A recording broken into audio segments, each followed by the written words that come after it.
নমস্কার, সৌমেন সরকার বলছি। ক্যাম্পাস প্লাসে আরেকটি সাক্ষাৎকার ভিত্তিক অনুষ্ঠানে আপনাদের সবাইকে স্বাগত।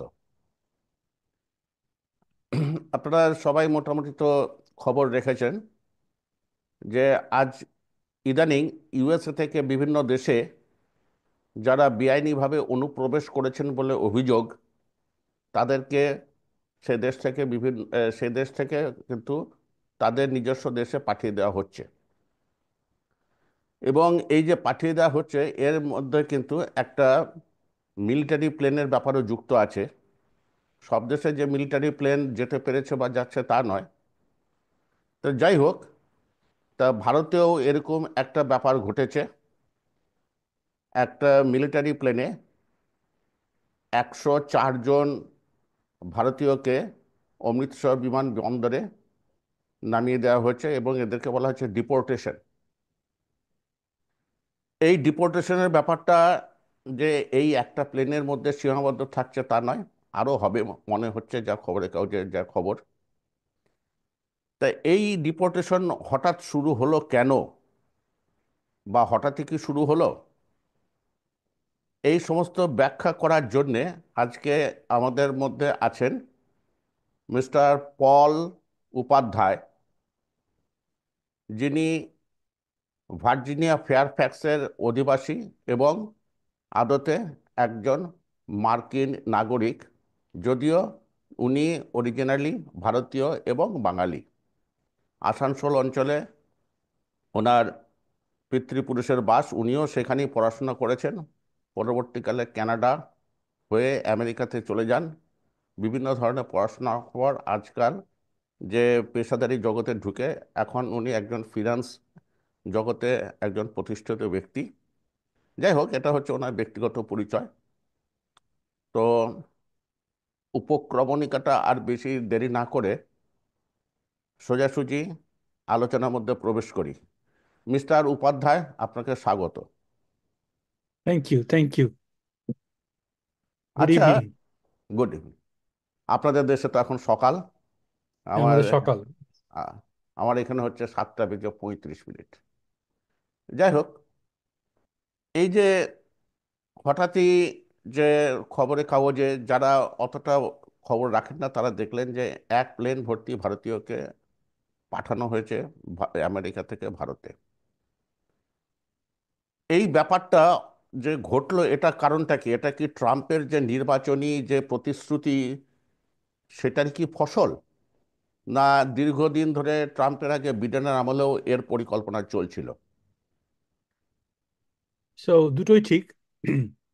একটা তো হলো যে ইলেকশনের যে এজেন্ডা ম্যানিফেস্টো যেটা ছিল ট্রাম্পের, তাতে ক্লিয়ারলি বারবারই বলা হয়েছিল যে আমাদের দেশে অনেক বেশি ইলিগাল ইমিগ্রেন্টস আছে।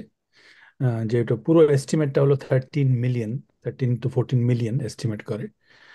আম, তো আহ, এখানে দেশের ইকোনমিক অবস্থা, এটা তো ভারতবর্ষে এবং সারা পৃথিবীতে আপনি এটা দেখছেন এটা এখন, যে যখনই নিজেদের দেশের ইকোনমিক অবস্থা একটু নড়বড়ে হয়ে যায়, লোকেদের মনের মধ্যে একটা আশঙ্কা থাকে।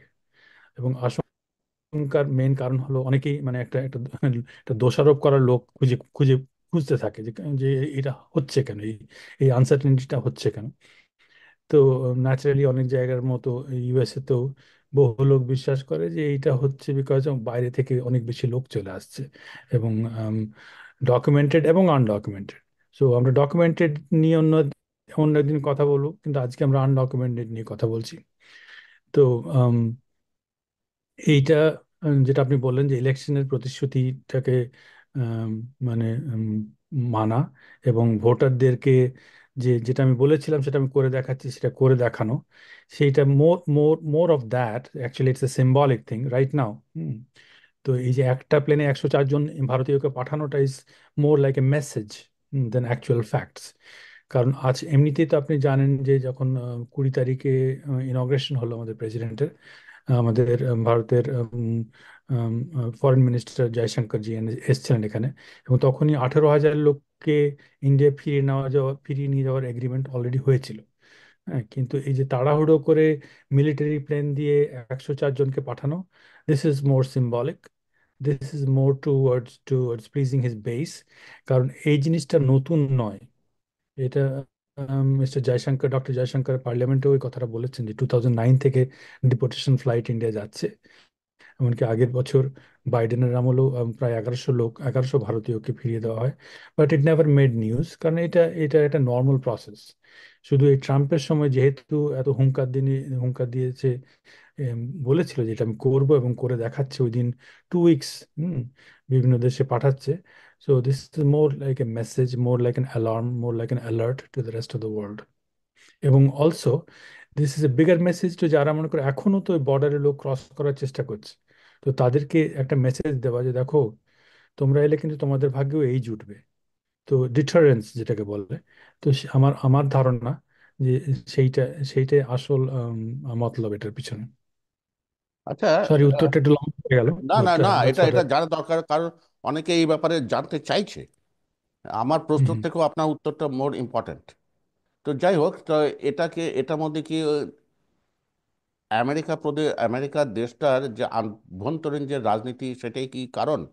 তার কারণটা দেখা যাচ্ছে যে যে অ্যারিজোনা থেকে শুরু করে, অ্যারিজোনা, ইলিনয়েস, ওয়াশিংটন, এই ধরনের যে ডেমোক্র্যাট স্টেটগুলো, এরা নাকি ট্রাম্পের এই যে অভিবাসন যে নীতি বা পদক্ষেপ, এটা বিরোধিতা করে তারা নাকি আদালত পর্যন্ত দৌড়েছিল, কিন্তু তার আগেই কাজগুলো শুরু হয়ে গেছে। এটা কি সত্যি? হ্যাঁ, সো এই আচ্ছা, কতকগুলো ব্যাপার হলো যে এখানে স্টেট এবং ফেডারেলের পাওয়ার গুলো ভাগ করা থাকে, রাইট? আমাদের ইন্ডিয়ার মতোই একটা ফেডারেলিস্ট সিস্টেম।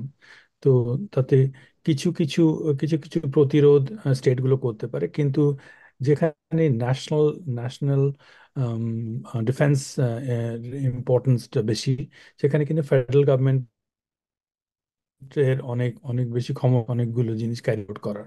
তো এই যে ডিপোর্টেশন ফ্লাইট বা ডিপোর্ট করা, এটা এটা ফেডারেল গভর্নমেন্টের অধিকার আছে।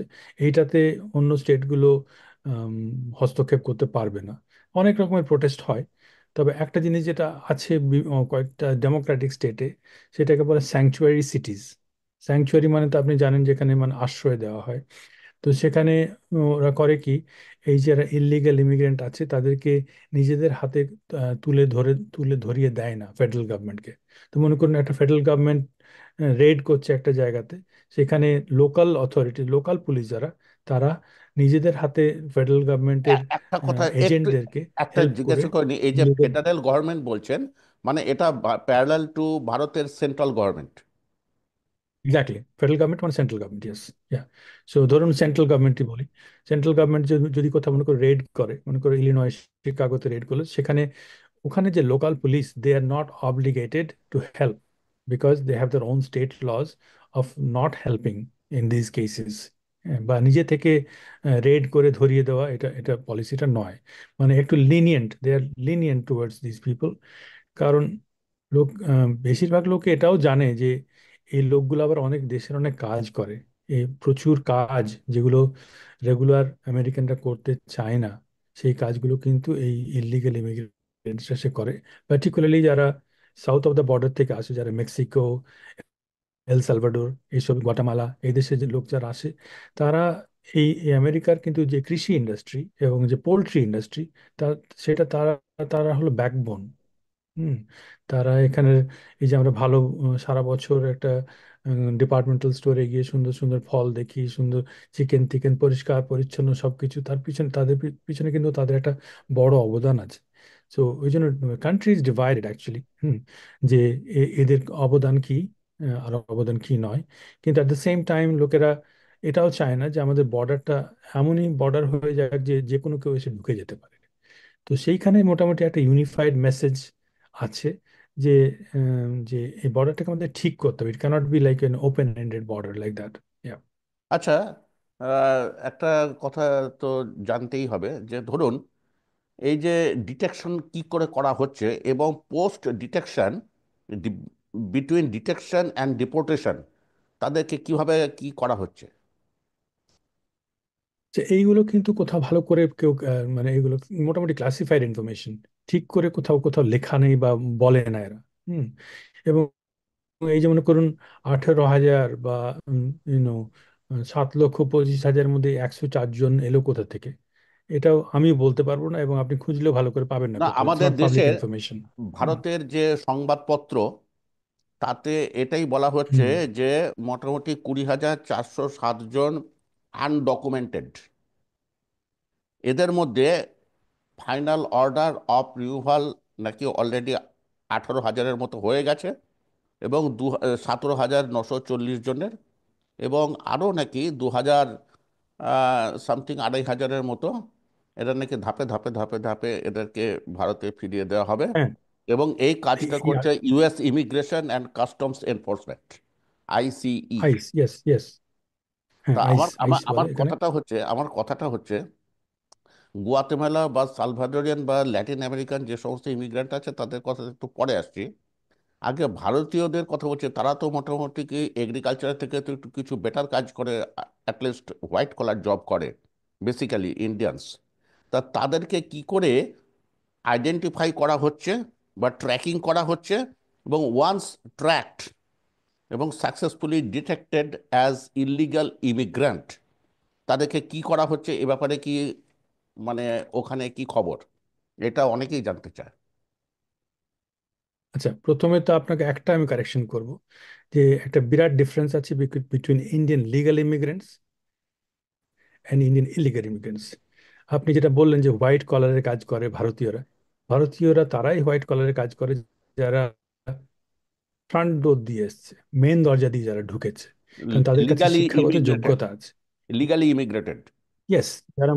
হ্যাঁ, যারা মনে করুন আমরা যেমন স্টুডেন্ট হিসেবে এসেছিলাম, বা হাজারে হাজারে যখন প্রতি বছর H-1B, যেটা ওয়ার্ক ভিসা ক্যাটাগরি, হ্যাঁ, যেটাতে সফটওয়্যার ইঞ্জিনিয়াররা যেটাতে এসছে, তারা হলো হোয়াইট কলার ক্রাউড, তারা হলো লিগ্যাল ক্রাউড। ঠিক আছে। কিন্তু এই যাদের কথা আপনি দেখছেন, যাদেরকে হাত কড়া পরে আপনি দেখছেন, তারা কিন্তু সেই গ্রুপের লোক না, এবং তারা কখনোই হোয়াইট কলার জব পাবে না, এবং তাদের শিক্ষাগত যোগ্যতা নেই বলেই তাদেরকে এই চ্যানেল দিয়ে যেতে হচ্ছে। নাহলে কিন্তু ওরা যেটা রেগুলার প্রসেস, যেমন করে একটা ওয়ার্ক ভিসা নিয়ে যাওয়া, সেটা করতো। ঠিক আছে। তো বেশিরভাগ ক্ষেত্রে এদিকে ট্র্যাক করে এরা, যে একটা এই যে ভিসার যে স্ট্যাম্পিং হয়, এবং একটা একটা ডেট থাকে, এক্সপায়ারি ডেট থাকে, তার তারপরেও ওরা ওরা ওভারস্টে করে যায়। কারণ অনেকেই আসছে এখন আবার কানাডা থ্রু দিয়ে। অনেক আগে এল সালভাডোর লাস্ট নভেম্বর অবধি ইন্ডিয়ার ভিসা ফ্রি এন্ট্রি ছিল। ইন্ডিয়ানরা এল সালভাডোর যেতে পারতো বিনা ভিসাতে। তো ওখান অব্দি চলে যেত, তারপর ওখান থেকে মেক্সিকো গিয়ে কানাডা, মেক্সিকো জঙ্গল দিয়ে ওপরে ওপরে, যেমন বাকি সাউথ আমেরিকার লোকেরা যেমন ভাবে যায় সেরকম। এইটা একটা পাথ। আবার অন্য রাস্তা ছিল কানাডাতে আবার ওটা লিগ্যাল ফ্লাইট দিয়ে ভিজিটার হিসেবে কানাডা আসতো। তারপরে কানাডার সঙ্গে তো ইউএসএ বিশাল বর্ডার, রাইট, অনেক লম্বা বর্ডার, হাজার হাজার মাইলের বর্ডার। তো সেইটা ক্রস করতো। তো ডিটেক্ট করে ওই ওই দেখে যে যে মানে কোনো কোনো জায়গায় রেড করে। হ্যাঁ, ওরা জানে কোন কোন জায়গায় বেশি এইসব ইলিগাল ইমিগ্রেন্টরা থাকে, সেগুলো ডেরাগুলো রেড করে করে ধরে। আচ্ছা, যারা লিগালি মানে যারা ফ্রন্ট ডোর দিয়ে, আপনি যেটা বলছো ফ্রন্ট ডোর এন্ট্রান্ট, তাদের Yeah. কি কোনো হ্যারাসমেন্টের সম্মুখীন হতে হচ্ছে এই ডিটেকশন স্টেজে, যে তুমি সঠিক ব্যক্তি কি না সেটা, এই ধরনের তাদেরকেও কি এইভাবে মানে স্ক্যানিং এর সামনে পড়তে হচ্ছে? না, এটা এটা হয়নি, কিন্তু আপনি যদি হোয়াটসঅ্যাপ ফলো করেন, তখন দু একটা কেস কোনো স্টুডেন্টকে পাঠিয়ে দিয়েছে এয়ারপোর্ট থেকে, এরকম দু একটা স্ট্রে ইনসিডেন্ট শুনতে পাচ্ছি, যে কোনো স্টুডেন্ট, তার কাছে কাগজ ছিল না বা কিছু, সেই সময় মানে টেকনিক্যালি আমরা যারা যারা বিদেশ থেকে এসেছে এবং যারা এদেশের নাগরিক নয়, they suppose to carry a document at all times, যে তারা কোথাকার লোক। এটা একটা নিয়ম আর কি এখানে। So, তো সেই সেই সবে দু একজন হয়তো ধরা পড়েছে তাদেরকে, কিন্তু আমার কাছে কোনো মানে আইডেন্টিফাইবল রিলায়েবল রেকর্ড নেই যে যারা ফ্রন্ট ডোর দিয়ে এসছে, তাদের ওপর এটা করা হয়েছে অ্যাট অল। আচ্ছা। তবে যে রেটে এখন এখানে যে ফেডারেল গভর্নমেন্ট, যে সেন্ট্রাল গভর্নমেন্ট যে স্পেন্ড, যেটা যেটা উম, অনেক বেশি ধার আছে এই দেশে, তো সেটাকে কমানোর চেষ্টা করছে। অন্য টপিক যেটা ওই যে আপনি ইলন মাস্ক বা ওই যে চেষ্টা করছে, তো তার একটা ইম্প্যাক্ট হতে পারে অন দ্য হোয়াইট কলার, যেটা আপনি হোয়াইট কলারের কথা বলছিলেন না। তো এরা মুখে বলছে যে খালি যারা ইলিগাল তাদেরকে আমাদের ফিরিয়ে দিতে হবে, কিন্তু এরা লিগ্যাল ইমিগ্রেট, এটা আমার ব্যক্তিগত ধারণা, কিন্তু এরা লিগ্যাল ইমিগ্রেশনটাকেও স্লো ডাউন করে দিতে চায় বেশি করে। কারণ অনেক রকমের ফ্যাক্টরস আছে তার জন্য। Yeah.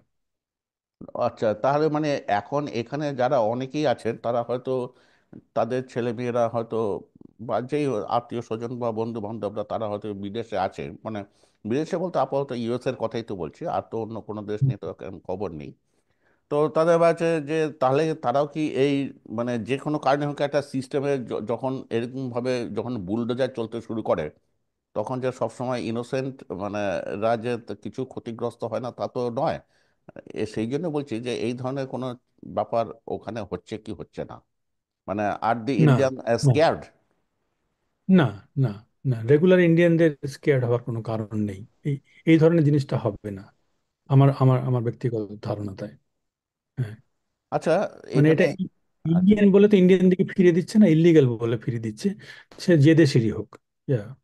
আপনি আপনি কি মনে করেন যে ল্যাটিন আমেরিকান ইমিগ্র্যান্ট, চাইনিজ ইমিগ্র্যান্টের সঙ্গে ইন্ডিয়ান ইমিগ্র্যান্ট, আমি ইললিগাল ইমিগ্র্যান্টের কথা বলছি, তাদের সবারই কি একই ট্রিটমেন্ট হচ্ছে, নাকি মানে এদের মধ্যে কিছু পার্থক্য আছে?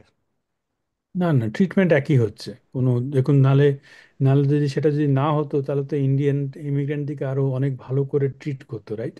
এরা they are treating Indians the same way, just like Guatemalan, just like Colombians. নাহলে ইন্ডিয়া একটা বড় দেশ, উন্নত দেশ, মোদির সঙ্গে ভালো সম্পর্ক। হ্যাঁ, যদি ওরা ডিসক্রিমিনেট করতো তাহলে তো ইন্ডিয়ান দিকে আলাদাভাবে ট্রিট করতো। But they are not doing it, they are making it an example. দেখো ভাই, তুমি যদি ইলিগেলি আসো, এটাই তোমার এটাই তোমার ভাগ্য হবে, তা তুমি যে দেশ ল্যাটিন থেকে আমেরিকান আসো। ল্যাটিন আমেরিকা থেকে যে সে ইমিগ্রেশন হয় তাদের অনেকেরই তো ড্রাগ ট্রাফিকিং এর সঙ্গে তাদের তো একটা রিলেশন আছে। ইন্ডিয়ানদের সঙ্গে তো সেই ব্যাপারটা তো নেই, মানে ইন্ডিয়ান ইন্ডিয়ান এবং ড্রাগ এই ব্যাপারটা তো ধরুন মানে ইন্ডিয়ানদের ইমেজের সঙ্গে এটা তো মোটেই খাপ খায় না, যেটা ল্যাটিন আমেরিকার অনেক কান্ট্রির সঙ্গে খাপ খায়। তার ফলে কি এইভাবে কি মানে কোনো রকম ডিফারেন্সিয়েশন হচ্ছে কি হচ্ছে না সেটা বলছি। আর ইন্ডিয়ান ডেঞ্জারাস? না, না, না, এটা দুটো ক্যাটাগরি হয়ে যাচ্ছে। একটা তো হলো যে যেখান থেকে ড্রাগ সাপ্লাই আসছে সেইখানে তারা ট্যারিফের ব্যবস্থা করছে। মনে করুন কানাডার সঙ্গে এবং মেক্সিকোর সঙ্গে যে যে ট্যারিফ ওয়ার একটা চলছে নেবারদের সঙ্গে, সেখানে কিন্তু গভর্নমেন্টগুলোকে শাস্তি দেওয়ার চেষ্টা করছে ট্রাম্প, বাই ট্যারিফ দিয়ে। তার সঙ্গে এই ইলিগাল ইমিগ্রেশনের লোকগুলোর সম্পর্ক নেই। হ্যাঁ, তো ইন্ডিয়ান বা সালভাডোরিয়ান আসছে, তারা ড্রাগ নিয়ে আসছে, সেইটার জন্য আলাদাভাবে ইন্ডিয়ান বা সালভাডোরিয়ানদের কোনো মধ্যে পার্থক্য করা হচ্ছে না। পার্থক্য করা হচ্ছে না। আচ্ছা, এবারে এবারে একটু অন্য জায়গাতে আসি, যেমন ধরুন যে সিটিজেনশিপ তো দুভাবে হতে পারে, একটা হচ্ছে থ্রু ম্যারেজ আর একটা হচ্ছে বাই বার্থ। আজকে ইললিগাল ইমিগ্র্যান্ট একটা লিগ্যাল আমেরিকান সিটিজেনকে যদি বিয়ে করে, মানে ম্যারেজ হয়, তাহলে তার মানে স্ট্যাটাসটা তাহলে এই বর্তমান পরিস্থিতিতে কেমন হতে চলেছে বা হবে? সো আপনি যেটা বললেন যে সিটিজেনশিপ অ্যাকচুয়ালি দুই রকমের হয়। একটা তো হলো বাই বার্থ, আর আরেকটাকে বলে ন্যাচারালাইজড, মানে going through the process. So that naturalised can be through job, that naturalised can be through marriage. দুটো দুটো মেথড আছে। সো অবভিয়াসলি এখন যদি কোনো ইলিগাল ইমিগ্রেন্ট বিয়ে করে সিটিজেন হতে চায়, the path is open, the path is open. কিন্তু এই নতুন এনভায়রনমেন্টে এভরিথিং উইল বি স্ক্রুটিনাইজড মোর। কারণ ওইটা একটা একটা আরেকটা ফ্রডের জায়গা। ঠিক আছে, অনেকেই তো আমেরিকাতে তো সারা পৃথিবীর লোক আসতে চায়। হুম। এবং অনেক 2 নম্বরই হওয়ার স্কোপ ওখানে থাকে। কিন্তু এইগুলো নিয়ে এফবিআই এরা ভীষণ কড়া নজর রাখে, এবং কড়া ইন্টারভিউ হয়। এবং নতুন যে এনভায়রনমেন্ট আমরা আছি সেখানে এই এই জিনিসগুলো পাস করা বা মানে to go through will be even more difficult.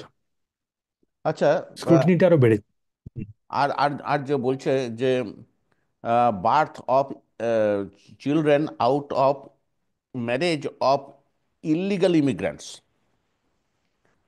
Illegal ইমিগ্রান্টদের যে কাপলের যে সন্তান, তারা কি ইউএসএতে জন্মালে তাদেরও কি সিটিজেনশিপ থেকে তো মানে ইয়ে করা হবে, তো মানে কেড়ে নেওয়া তাদের তো দেওয়া হবে না? এটাই তো এখনকার সিস্টেম হয়েছে। হয়নি এখনো। না না, সেই দ্যাটস দ্য ডিফারেন্স, যে এখনো অবধি আজকের দিনে আমেরিকান সংবিধান অনুযায়ী আমেরিকাতে যে কোনো বাচ্চা জন্মালে সে আমেরিকান সিটিজেন, যে কোনো, তাতে তার বাবা ইলিগেল হোক, মা ইলিগেল হোক, এনিবডি, হ্যাঁ, বা চাইনিজ হোক, ইন্ডিয়ান হোক, বেড়াতে এসছে, তারও বাচ্চা যদি এখানে জন্মায়, আমেরিকার কনস্টিটিউশন না 14th অ্যামেন্ডমেন্ট একটা আছে, হুম সেইটা হুম অ্যাকচুয়ালি সিভিল ওয়ারের পরে ওইটা মওকুফ হয়েছিল, আমাদের এখানে যারা কালো তাদেরকে ফুল রাইটস দেওয়ার জন্য। তো সেই সেই অনুযায়ী এখনকার দিনে কানাডা আর আমেরিকা হলো মাত্র দুটো উন্নত দেশ পুরো পৃথিবীতে, হুম ইন দ্য ওয়েস্টার্ন হেমিস্ফিয়ার, যারা এই বার্থ রাইট সিটিজেনশিপটাকে রেসপেক্ট করে এবং গ্র্যান্ট করে। অন্য পুরো ইউরোপে আপনি এটা পাবেন না। আপনি যদি বেড়াতে গিয়ে ওখানে আপনার একটা বাচ্চা হয় ইউরোপে, কিন্তু সেই বাচ্চাটা ইউরোপিয়ান হয়ে যাবেন ন্যাচারালি। বাট আমেরিকা এবং কানাডাতে এটা হবে। কিন্তু ট্রাম্প মানে 8 বছর আগেও যখন এসেছিল, এখনো বারবারই বলে যাচ্ছে যে এইটাকে আমাদের বন্ধ করতে হবে। কেন আমরা ইলিগেল লোক যারা এখানে আসছে, বেড়াতে আসছে, বা এটাকে বলে বার্থ ট্যুরিজম বলে, যে খালি জন্ম দেওয়ার জন্য এখানে আসছে, অ্যাঙ্কার বেবিস, হ্যাঁ, একটা অ্যাঙ্কার এখানে ড্রপ করে এখানে সিটিজেনশিপ নিয়ে নিলাম, এটাকে বন্ধ করার চেষ্টা করছে। এবং তার জন্য একটা এক্সিকিউটিভ অর্ডার ইস্যু করেছে। কিন্তু executive order can go only so far. এখানে সংবিধান যদি চেঞ্জ করতে হয় সেটা একটা বিরাট বড় কাজ। এখানে আপনার সেনেটের 2/3 ভোট পেতে হবে, প্লাস 3/4 অফ দ্য স্টেটস সেটাকে রাটিফাই করতে হবে। So that's a very tall order. কিন্তু একটা এক্সিকিউটিভ অর্ডার দিয়ে মানে মেসেজটাকে করা, যে দেখো this is what we want to do, সেটা বলাটা অনেক সহজ। সো আমার যা ধারণা, যে এটা অলরেডি দুটো তিনটে কোর্ট, দুটো তিনটে জাজ বলে দিয়েছে যেটা আনকনস্টিটিউশনাল, যেটা তুমি করতে চাইছো। হুম। আমার যেটা ধারণা যে এইটা জাস্ট বিগ টক, এটা হবে না। তো এখানে এখানে মিডিয়াতে একটা খবর বেরিয়েছে যে সিয়াটলের কোন কোর্ট নাকি এই যে এটাকে ব্লক করার চেষ্টা করেছিল, কিন্তু শেষ পর্যন্ত এত ফাস্ট কাজ হয়েছে যে তার ফলে মানে ব্লকটা শেষ পর্যন্ত সাকসেসফুল হয়নি। না না, এটা এটা সত্যি না। এটা সত্যি না? এটা, এই খবরটা সত্যি হতে পারে না। আচ্ছা, এটা কারণ এগেন 14th অ্যামেন্ডমেন্ট। এখানে, হ্যাঁ, 14th অ্যামেন্ডমেন্ট, কনস্টিটিউশনাল, কনস্টিটিউশনটা হলো এখানের গীতা, আচ্ছা গীতারও উপরে। তো আচ্ছা। এখানে যদি মনে করুন আপনার, এখানে সুপ্রিম কোর্টে যে 9 জন জাস্টিস আছে, তার মধ্যে 6 জনই হলো রিপাবলিকান লিনিং বা রিপাবলিকান প্রেসিডেন্ট দ্বারা নিযুক্ত করা। তবু তারাও যদি এই কেসটা সুপ্রিম কোর্টে আসে, তারা কিন্তু কনস্টিটিউশনের ওপরে গিয়ে একটা পার্টির লোককে সাপোর্ট করবে না। কারণ তাদের তাদের যে টার্মটা, সেটা লাইফ টাইম। একবার সুপ্রিম কোর্টে জাজ হলে সারা জীবন তারা আমরণ, আমরণ পোস্ট এগুলো। আমরণ। তো তারা একবার ওই সুপ্রিম কোর্টের টিল চেয়ারে, ডেথ। হ্যাঁ, আচ্ছা টিল ডেথ, আচ্ছা টিল ডেথ ও টিল দে রিজাইন, এটা কোনো কোনো টার্ম লিমিট নেই, কিচ্ছু নেই, ফর এভার। আচ্ছা হ্যাঁ, 80 বছর, 82 বছর, 85 বছর অবধি তারা থেকে যেতে পারে, থাকেও অনেকে। আচ্ছা তো তারা একবার ওই ওই জায়গায় পৌঁছে গেলে, এবং তাদের নিজেদের একটা সেলফ রেসপেক্টের ব্যাপার আছে, আচ্ছা তারা তখন কোন পার্টি বা কোন প্রেসিডেন্ট আমাকে এই এই জায়গায় বসিয়েছিল সেটাকে কেয়ার করে না। তারা দেখে যে সংবিধানে কি লেখা আছে, সেটাকে, সংবিধানটাকে ফলো করে। আচ্ছা আচ্ছা।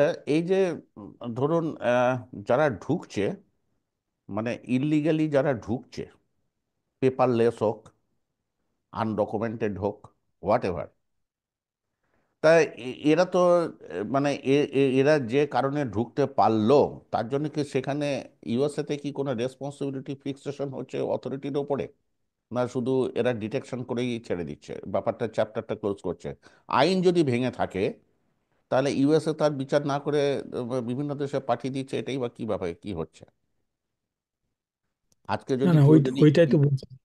হ্যাঁ, আজকে যদি ইউএসএ হ্যাঁ, আইন যে ভেঙেছে, ইউএসএ তার মানে বিচার না করে সোজা দেশে পাঠিয়ে দিচ্ছে। হ্যাঁ, কারণ শুনুন, যে যে রেটে লোক এইটা লঙ্ঘন করে আসছে, সেই রেটে যদি সবাইকে রেখে আর সবার বিচার করে রাখতে হয়, তাহলে তো that is a burden on the tax payers too, right? অকারণে তাদেরকে এখানে অনেক দিন অব্দি হাউসিং করতে হবে, এবং এটা হয়ও। মনে করি এই যে সাউথের যে বর্ডারটা খোলা আছে, যেখান থেকে আসল উদ্দেশ্যটা কিন্তু মহৎ। বর্ডারটা খোলা আছে যে অনেকে রেফিউজিজ আছে, পৃথিবীর বহু লোক আছে, তারা রেফিউজিস, সত্যি সত্যি তারা তাদের persecuted in their own countries. এবং America, following Geneva convention, other European agreements after second world war, যে যে আমাদের দেশকে কিছু রেফিউজি নিতে হবে। জার্মানিও নেয়, অন্যান্য ইউরোপিয়ান দেশরা নেয়। এটা এটা নীতিগত একটা একটা এগ্রিমেন্ট। তো তারা ওই বর্ডার দিয়ে আসে এবং তাদের কেসটা ফাইল করে, এবং তাদের একটা ওয়েটিং পিরিয়ড আছে। কিন্তু এখন ওভারওয়েলমিং নাম্বার হয়ে যাচ্ছে। ওটা যদি মনে করুন কম সংখ্যাতে আসতো, অ্যাপ্লাই করতো, আর তারা নিজেদের ওয়েট করতো, একটা ডিটেনশন জায়গা ছিল, সেখানে তারা থাকতো। এখন তাদেরকে ছেড়ে দেওয়া হচ্ছে, ঢুকে পরে ছেড়ে দেওয়া হচ্ছে, তারপরে বলছে ঠিক আছে, কেসের ডেটে তোমরা এসো, তোমাদের হিয়ারিং হবে। এটা পুরো একটা লিগ্যাল প্রসেস আছে, কিন্তু নাম্বারটা এত বেশি যে তাদেরকে এক জায়গায় রাখা পাচ্ছে না, তখন তাদেরকে ছেড়ে দেওয়া হচ্ছে। তো তারা তখন আবার ওই কেসে আবার পরের ডেটে না গিয়ে, এত বড় দেশ গিয়ে গা ঢাকা দিয়ে অন্য জায়গায় থেকে যাচ্ছে ইলিগেল হয়ে। বুঝতে পারলেন? তো এইটাকে বন্ধ করতে চাইছে। ওই জন্য যে যে আমরা লিগেলি এদের পিছনে টাকা খরচা করতে যাব কেন, যখন কিনা আমরা বর্ডারটাকেই টাইট করতে পারি, ওখান থেকে ঢুকতে দেবো না, তাহলে তো হয়ে গেল। এখন ট্রাম্প যেটা করছেন, এই ট্যারিফের একটা ভয় দেখিয়ে বোধ কানাডা এবং মেক্সিকোর সঙ্গে এখন এখন মেক্সিকো 10,000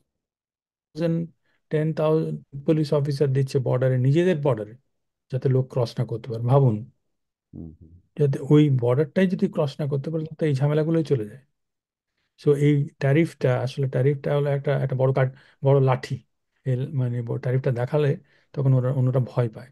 তখন ওই কানাডা এবং মেক্সিকো দুটোই ওরা অনেক এনহ্যান্সড সিকিউরিটি নিজেদের সাইড বর্ডারে শুরু করে দিয়েছে, যাতে লোক ক্রস না করতে পারে। তাহলে তাহলে আপনার যে কানাডার উপরে যে ট্যারিফের ব্যাপারটা তাহলে ডিলে করানো হলো কেন?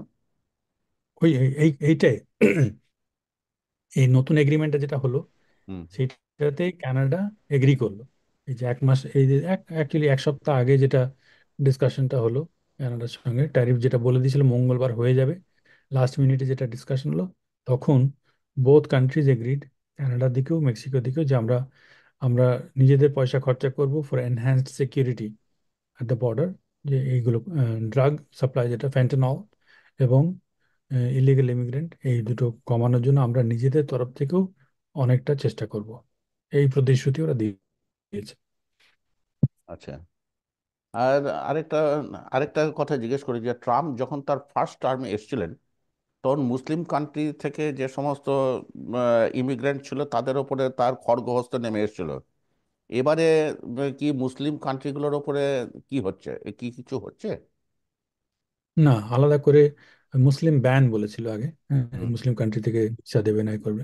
হুম। সেরকমের নতুন করে অন্য কিছু এখন কোনো ডিক্লেয়ার করেনি, ওইটা ওইটা এখন রেডারে নেই। এটা কি এই মধ্যপ্রাচ্যে বা ওয়েস্ট এশিয়াতে ইসরায়েলের সঙ্গে নতুন করে সম্পর্কটা গড়ে তোলার জন্য কি আপাতত একটা সাময়িক মানে বিরতি দেয়া হলো না? এটা it is on the card. না, এইটার সঙ্গে ইসরায়েলের তার কোনো সম্পর্ক নেই। এমনিতেই ইসরায়েলকে তো হেভিলি সাপোর্ট করে। হুম। এবং সেই দিনও, কয়েকদিন আগে নেতনিয়াহু প্রাইম মিনিস্টার ইসরায়েলের, তিনি এলেন, এবং ও যা যা চেয়েছে অলমোস্ট সব দিয়ে দিয়েছে ট্রাম্প তাকে। Hmm. More so he could not be happy. আর ও এসে বললো যে আহ, ইসরায়েলের জন্য এত বড় বন্ধু আমরা আমাদের ইতিহাসে কেউ ছিল না। হুম। সো ওইটা একটা আলাদা, টোটালি ডিফারেন্ট টপিক। বাট মুসলিম দিকে আলাদা করে এবার আইডেন্টিফাই করে যে তাদেরকে ব্যান করব, পাঠিয়ে দেব, বা তাদেরকে ঢুকতে দেব না, এই কথা এখনো ওঠেনি। It is not on the radar. আচ্ছা। এবং ট্রাম্প জেতার সময়তে ভারতে একটা অপটিমিজম মোটামুটি একটা হয়েছিল, যে বাংলাদেশ বা এই সাবকন্টিনেন্টে যে ধরনের যে একটা ধর্মীয় যে ব্যাপারটা চলছে, ট্রাম্প এলে হয়তো সেক্ষেত্রে অনেকটা ডিসকারেজ হবে। আপনার কি মনে হচ্ছে? যদিও এটা আপনাকে এই মুহূর্তে এটা রিলেভেন্ট কোশ্চেন স্টিল একবার জিজ্ঞাসা করব যে এই অপটিমিজমের কি খুব একটা কারণ আছে? এটা বলা একটু মুশকিল। হ্যাঁ, যেটা যেটা সত্য সেটা হলো যে এটা না, মানে 100 ডেজ একটা প্রায়োরিটি একটা থাকে, যে ফার্স্ট 100 ডেজে একটা প্রেসিডেন্ট কি কি করতে চায়। তো এই টপিকটা এতটাই এতটাই unimportant to the American president, এটা 100 ডেজের এজেন্ডার মধ্যে নয়। That's number one. হুম। হ্যাঁ। নাম্বার টু, হ্যাঁ হতেই পারে, যেটা ইন্ডিয়ানরা বলছে, কিন্তু ইন্ডিয়ানরা অনেক বেশি স্পেকুলেট করে নেয়। এটা হবে, এটা হবে, এটা হতে পারে। অনেকটাই প্রো হিন্দু, অনেকটাই প্রো ইন্ডিয়া, ইন্ডিয়ার খুব ভালো বন্ধু। আমি এগুলো বিশ্বাস করি না। কারণ আমেরিকা, ট্রাম্প হলো যাকে বলে ট্রানজাকশনাল প্রেসিডেন্ট, মানে লেনদেন করা প্রেসিডেন্ট, ঠিক আছে। ও ডিল যদি মেকার দেখে বলে, যে ডিল এটাতে deal maker. Deal maker, yes, is transactional president. হ্যাঁ, মানে ও হলো আমেরিকা ফার্স্ট। হুম। ও যদি দেখে যে ওইটা করে আমেরিকার কিছু লাভ আছে তাহলে করবে। Same thing his friendship with Modi, এটা আমি আমার আমার দাদা এবং আমার বন্ধু যারা ইন্ডিয়াতে থাকে তাদেরকে সবাইকে আমি নভেম্বর থেকেই বলে আসছি যে ট্রাম্প জিতে গেল মানে যে ইন্ডিয়ার কিছু ভালো হয়ে গেল, এটা এটা নয়। যেখানে যেখানে আমেরিকার ভালো হবে সেখানে সেখানে ও ইন্ডিয়ার সঙ্গে হাত মেলাবে। আর যেখানে ভালো হবে না সেখানে হাত মেলাবে না, দ্যাটস ইট।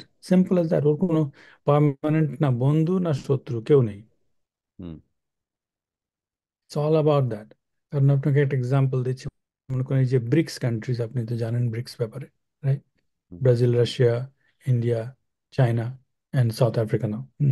ওরা যে একটা alternative currency, US reserve currency যে ইউএস ডলার, সেটাকে রিপ্লেস করার চেষ্টা করছিল, রাইট? তো সেটা তো ও কড়া কথায় এসে পরেই বলে দিয়েছে যে তোমরা যদি ওই চালাকিটা করো তাহলে কিন্তু তোমার মাথায় ট্যারিফ আসছে, ঠিক আছে। হুম। হুম। হুম। তো এখন ইন্ডিয়া এখন ওইটা নিয়ে বেশি বাড়াবাড়ি করবে না। সেকেন্ডলি, জয়শঙ্কর এসেছিলেন এখানে, নিজে থেকে কোনো কান্ট্রি বলার আগেই নিজেরাই বলছে আমরা 18,000 নিতে রাজি আছি, আচ্ছা। রাইট? এটা আর কোনো কান্ট্রি নিজে থেকে বলেনি যে আচ্ছা। আমরা 18,000 ইলিগেল নিতে রাজি আছি। এ, জয়শঙ্কর কেন বলছে? কারণ again it's about a deal, right? ইন্ডিয়ার ইন্ডিয়ার লিগ্যাল ইমিগ্রেন্ট আছে 5 মিলিয়ন, হুম। প্লাস 2-3 মিলিয়ন আছে আপনার এই H1B ওয়ার্কার্স। হুম। এরা ইন্ডিয়ার ইন্ডিয়ার গর্ব। হ্যাঁ, এই হুম। যে আজকে ইন্ডিয়ার আমেরিকাতে যে একটা ভালো নাম আছে তার পিছনে একটা বড় অবদান হলো এখানে যারা ইন্ডিয়ান আমেরিকান সেখানে যারা কাজ করে, বড় হুম। বড় কোম্পানি সিইও থেকে শুরু করে সবকিছু, একটা মেজর কন্ট্রিবিউশন। প্লাস এখান থেকে টাকা অনেক বিজনেস যায় ইন্ডিয়াতে। হুম। এবং ইন্ডিয়াতে যে সফটওয়্যার কোম্পানি এখান থেকে গিয়ে অপারেট করে বা অন্য বিজনেস, এটা তাদেরও ভিত্তিটা হলো যে এরা দেখে যে what kind of quality of people they have here. Hmm. Hmm. So এটা এটা একটা ইম্পর্টেন্ট ব্যাপার। তো তো, মোটামুটি অনেকটাই ইনফরমেশন পাওয়া হলো, তবুও লাস্টে আর দুই একটা কোশ্চেন করে আজকে সেশনটা এখানে Sure, শেষ করব। সেটা হচ্ছে নিশ্চয়ই। এক নম্বর কোশ্চেন হচ্ছে যে যারা এখন আপাতত ইউএসএ তে আছেন, H1B হোক বা গ্রিন কার্ড হোক বা সিটিজেনদের কথা বাদ দিচ্ছি, তাদের দুশ্চিন্তার কতটা কি কারণ হচ্ছে হ্যারাসমেন্ট ওয়াইজ, মানে ধরুন এই যে ডিটেকশন প্রসেসের মধ্যে তো কিছুটা পরিমাণে, মানে কিছুটা পরিমাণে তো হ্যারাসমেন্ট ফ্যাক্টরও তো আছে। এই হ্যারাসমেন্টের ব্যাপারটা কতটা আছে এইটা এক নম্বর জানতে চাইবো। তারপরে অন্য প্রশ্নে আরেকটা কথা বলবো। সো যারা যারা যারা ইলিগাল নয় তাদের কিন্তু এটা নিয়ে দুশ্চিন্তা নেই। তাদের মেইন দুশ্চিন্তা অ্যাকচুয়ালি চাকরি নিয়ে। আচ্ছা। হ্যাঁ, চাকরি, ইকোনমি, চাকরি এটা হলো main issue। চাকরির সুরক্ষা, চাকরির সুরক্ষা, হ্যাঁ, মানে ওখানে এক্স্যাক্টলি। স্টে নিয়ে কোনো ব্যাপার নেই। না, স্টে নিয়ে কোনো ব্যাপার নেই। যারা যারা লিগেলি আছে তারা লিগেলি আছে, তাদের তারা তারা তাদের দুশ্চিন্তা নেই যে পুলিশ এসে ধরে নিয়ে যাবে, এই যে দুশ্চিন্তাটা নেই। আচ্ছা। আর যে সেকেন্ড যে কোশ্চেনটা করতে যাচ্ছি, this is going to B my last question. সেটা হচ্ছে যে যারা এখন অ্যাসপিরেন্ট ইন্ডিয়াতে to work or live in USA, তাদের কি চিন্তা ভাবনাতে পরিবর্তন আনার সময় হয়েছে? যদি হয়ে থাকে তাহলে সেটা কি? হ্যাঁ, তো আমি আমি আমি এই এই কথাটা আমি আজকেই ডিসকাস হচ্ছিল যে আমি আমি নিজের ফ্যামিলির লোকেদের মানে নিজের ইয়াং জেনারেশন যারা ভাগ্নে ভাগ্নি, তাদেরকে আমি এনকারেজ করি না এই দেশে আসার জন্য। পার্টিকুলারলি যারা সিঙ্গেল চাইল্ড, বাবা মার একমাত্র সন্তান, তাদেরকে আমি এনকারেজ করি না এদেশে এসে। হ্যাঁ, অফকোর্স, পড়াশোনা করতে আসো, চাকরি করতে আসো, এবং কিছু বছর কাটিয়ে যাও। I think that's, people should do that. কিন্তু এই দেশে পার্মানেন্টলি থেকে যাওয়ার যে যে স্বপ্ন, সেইটা সেটাকে আমি পার্সোনালি ডিসকারেজ করি নিজের ফ্যামিলির মধ্যে। কারণ আমি রিয়ালিটিটা খুব ক্লোজলি দেখতে পাই এখানে, দেখতে পাচ্ছি। আমার অনেক বন্ধু আছে যারা H1-এ আছে, 15 বছর হয়ে গেল তাদের কাছে গ্রিন কার্ড নেই। আর নট অনলি দ্যাট, তাদেরকে প্রত্যেকবার ইন্ডিয়ান এমবেসিতে, সরি US এমবেসি কলকাতায় গিয়ে স্ট্যাম্পিং করাতে হয় তাদের পাসপোর্ট। হ্যাঁ, তারা কনস্ট্যান্টলি একটা স্ট্রেসের মধ্যে থাকে। এমনকি অনেকের আছে যাদের বাবা মায়ের ভীষণ শরীর খারাপ দেশে, হ্যাঁ, অলসাইমার্স হয়ে আছে, কারো ক্যান্সার হয়ে আছে, কিন্তু তারা দেশে ফিরে যেতে পারে না, তাদের বাবা মায়ের পাশে গিয়ে দাঁড়াতে পারে না, because of all this restrictions. তো তারা অনেকেই, অনেকের কাছে আমি দুঃখের গল্প শুনেছি যে তারা, দে রিগ্রেটেড। হ্যাঁ, এবং তার তারা পার্টিকুলারলি যারা একমাত্র সন্তান, তারা রিগ্রেট করে যেটা আমি কি করলাম। আমি কালকে একজনের সঙ্গে কথা বলছিলাম, সুস্মিত, আমার অনেক ছোট ওর থেকে। তা আমি ওকে বলছিলাম, তুই তো এখন এসেছিস, তোর আর একটা ভাই আছে তো দেশে, ভাই ভাই বোন আছে? কে বলে, হ্যাঁ আমার দাদা আছে। আমি বললাম, ঠিক আছে, তাহলে তো তবু ঠিক আছে। তুই যদি একা থাকতিস, আমি বলতাম যে এখানে এসেছিস, ভালো করেছিস। বাচ্চা কাচ্চা করার হলে next couple of years do that. Hmm. তারপরে 6-7 বছর থাকো, মেক এনাফ মানি, যে যাতে আর ঘুরে বেড়াও তোমার যেখানে যেসব দেশে। কিন্তু এই দেশে থেকে যাওয়ার স্বপ্নটা না দেখাই ভালো। If I were you, I would, that's what I would do. হ্যাঁ, কারণ এখন things have change so much যে উম, আর secondly, India is a better place. আগে আগে যে জন্য লোকে এই দেশে আসতো, সেই সেই ইন্ডিয়াতে এখন আর নেই। ইন্ডিয়া তো it's a land of opportunity. ইন্ডিয়াতে ব্যাঙ্গালোরে যাদের মনে করুন লাইফস্টাইল, দিল্লি, ব্যাঙ্গালোর, বোম্বেতে যারা থাকে, তারা তো আমেরিকার মতোই থাকে। তারা তো আমেরিকার মতোই তারা আমেরিকান ইনকামে যেমন লোকেরা পৃথিবী ঘুরে বেড়ায়, হ্যাঁ, সেরকম তো ব্যাঙ্গালোরে যারা চাকরি করে তারা তো পৃথিবী ঘুরে বেড়ায়। তো অকারণে কেন এই রকমের স্ট্রেস তারা নিতে যাবে? If I was a young man in their shoes, that's what I would do. আপনাকে অশেষ ধন্যবাদ। এই যে পার্টিকুলারলি এই যে পরের দিকে যে কথাগুলো বললেন, আশা করি এইগুলো সঠিকভাবে অনুধাবন করে লোকে তাদের পলিসি নির্ধারণ করবে। আর যারা দুশ্চিন্তার মধ্যে আছেন দেশে, তারাও হয়তো কিছুটা পরিমাণে চিন্তামুক্ত হবার চেষ্টা করবেন আপনার ফিডব্যাক থেকে।